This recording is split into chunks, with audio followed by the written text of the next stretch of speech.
Brisbane, the recovery continues, but emergency crews were forced to stop work last night as severe storms lashed the region, downing trees and power lines.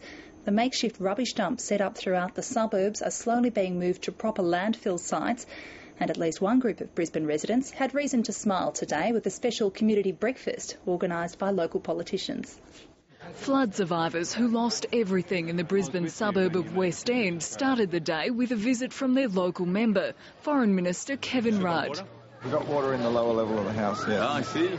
He showed the British Foreign Secretary around some of the city's worst affected areas and cooked breakfast for residents. Basically, it's in a risk action. The British government has announced it's sending flood recovery experts to Queensland to help with the relief effort, and they're needed as the scope of the damage continues to grow. The thousands of tonnes of silt and debris from the raging waters has been swept into Moreton Bay, posing a risk for marine life. We've seen with floods elsewhere that big flood events result in die-off for seagrass. That's bad news for dugongs that graze on seagrass and turtles as well. The bay is still littered with remnants of boats and pontoons, and that's just what's above the surface. A Navy minesweeper has been working to clear hazards from shipping channels in the Port of Brisbane.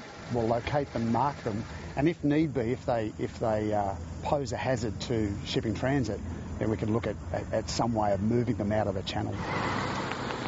But there's no reprieve for the southeast. Severe storms swept across the region yesterday afternoon. Trees were ripped from their roots onto homes.